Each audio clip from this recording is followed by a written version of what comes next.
Suspension tuning is widely regarded as a black art, but it doesn't have to be. This is the Annex Suspension Podcast.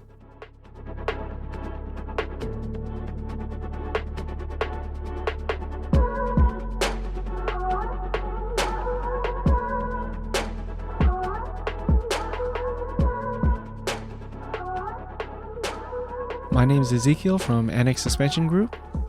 And my name is Jeff from Annex Suspension Group. So Jeff, I heard you used to drive cars. Yeah, I still do, like everyone. Everyone started driving around like 15, 16, I did. But I got into drifting, in high school and kind of followed that path, and it led me to FD, form of drift. And I'm here now, building suspension. Nice. So drifting, I have a question for you. Okay. Last summer, we went up to Willow Springs and we met Takayono. And he told me you should be running a lighter spring rate on your drift car because it promotes weight transfer, which is opposite from what you would normally hear or think, right? Usually the consensus is to run like a heavy spring rate, like 14 and 10, right? But Taka was saying 6 and 4, right? 6K and then 4K for weight transfer. What do you think about that? In drifting, you kind of want the weight transfer, like Taka said. When you get on throttle, you want the rear to squat, and you want the suspension to kind of do its thing and find grip. Because a lot of the misconception about drifting is a lot of people think that you want to get the car as loose as you can so you could spin the tires. But in competitive drifting, you want to be able to spin the tires and direct the car with the throttle. So in order to do that, you'd want to transfer the weight to the rear and let the car dig, and you could throttle out of a corner, get suck up against the lead car, or get on throttle and change your line. So that's the main reason why we run like a lot softer in the rear, and we promote weight transfer. So what is your drift car for the listeners that don't know? So what I ran, I campaigned a Scion FRS in Formula Drift. It's 2013 when I first started. It was fairly new, so we were actually chasing a lot of development issues. But we finally figured it out, and it's going back to what the car is. It's a FRS with a 2JZ Toyota Supermotor. Put around maybe 800 to 900 horsepower to the wheels. Pretty fast car. What spring rates were you running in that one? For the front, we ran a 13K front spring because of the iron block 2J. Yeah. And in the rear, we run, I think it was a 5K spring in the rear. Wow. Okay. So that really makes a difference then. 5K in the rear. Opposed to, I think what FRS usually runs is like at 6K. Yeah. For a lot of coilover kits, 8 and 6 is like the common spring rate. It is. So can you explain again, like why such a big range, 13K in front and then 5K in the rear for your car? Mainly because the FRS had a aluminum 4-cylinder boxer motor stock from the factory, and then I went up to an engine that weighed maybe twice as much, and also the engine sat past the shock tower is a lot more than the motor came from the factory, so we would have to offset that by adding more spring rate. Okay. So why do you think it's like the general consensus or the old wives' tale that, for your amateur drifter or like your weekend warrior to run like a really heavy spring rate front and rear? I think people just took whatever was off the shelf.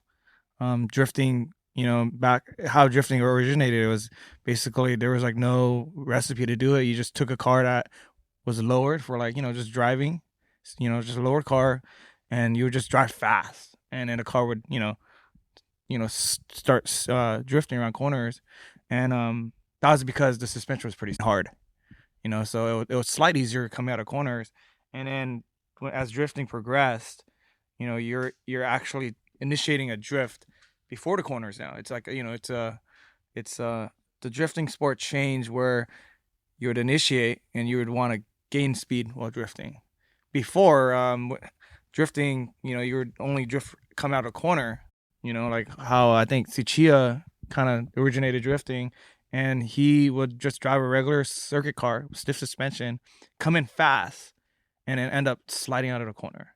And because of that, is because of stiff suspension.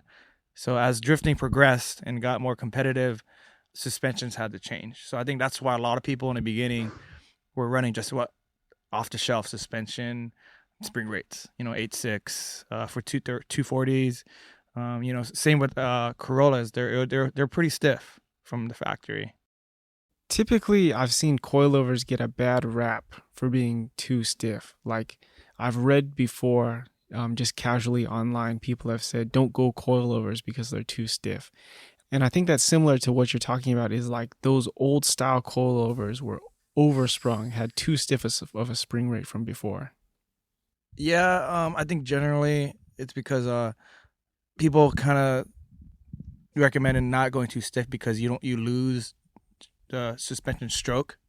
If it's too stiff, your suspension doesn't move as much, and I think that's mainly the reason why people recommended not going with a stiff suspension, because it's, in layman's terms, that's what you would recommend. You would say stiff suspension's no good because your car isn't articulating, your suspension isn't articulating as much.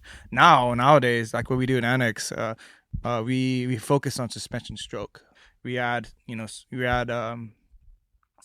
called helper springs, and we actually focus a lot on droop. And what that allows is when you're rolling down the road, we're letting the suspension drop into bump, like crevices, unevenness on the street. Before, when the suspension was too stiff, you wouldn't have that much down droop, so the car would actually just drop. The suspension wouldn't drop, the car would drop into dips, and in turn, you get a really bouncy car. So I think that's where that kind of comes from, with when people recommend don't get stiff suspension because coilovers are too stiff. But nowadays, with the technology, and people are more focusing on stroke, I think that's changed. I don't think I think less people would recommend a normal, a spring and strut combo. So as technology has advanced and changed in modern times, that leads up to like there's different reasons for choosing different spring rates than normal now. Yeah, correct. So Jeff, being in Formula D, it seems like a lot of your suspension knowledge has come through practical application. Yeah. I had limited knowledge back then. I basically just reached out to the professionals and they gave me whatever they thought.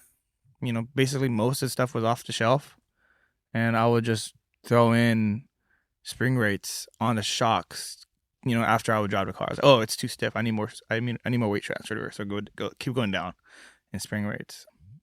But now that I know more about shocks, now that I'm at Annex, it's actually it makes a lot of sense now, and I actually tell the guys all the time, like, yo, I wish I knew this much stuff when I was doing FD. Yeah, because my car would have been dialed, it would have been fast.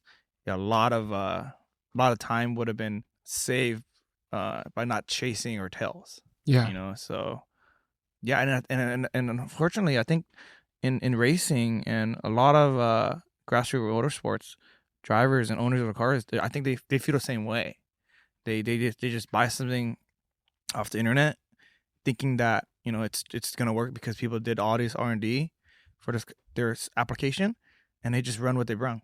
They're okay with it. So I think that's a huge thing and a big problem for drivers and stuff. Or for motorsports in general. Yeah, because a lot of drivers, they don't understand like the engineering aspect of like shocks. Oh yeah, because even I didn't.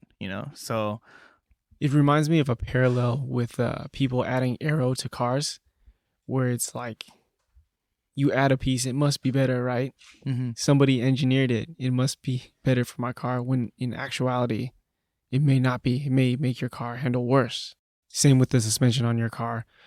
We'll get into it in a later episode, but yeah, aero will also affect your suspension, and then vice versa. Your suspension will also affect your aero. Right. Yeah. It's a car, and if you build a car for racing and anything, it's one unit, but it's everything has to work in unison. Exactly. Yeah. Tires, wheels, down to the brake pads.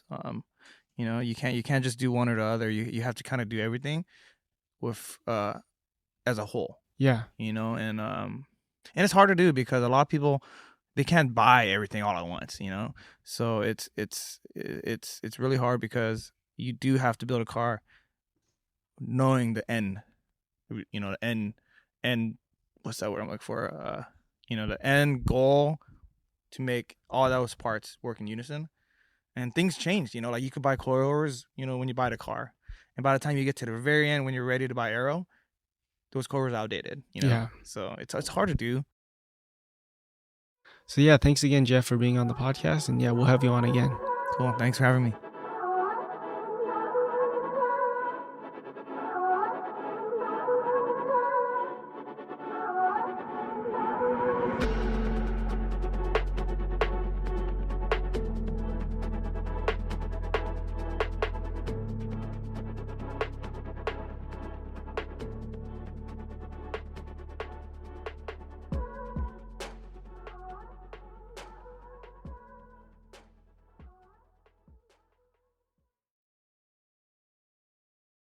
The Annex Suspension Podcast is M Auto House.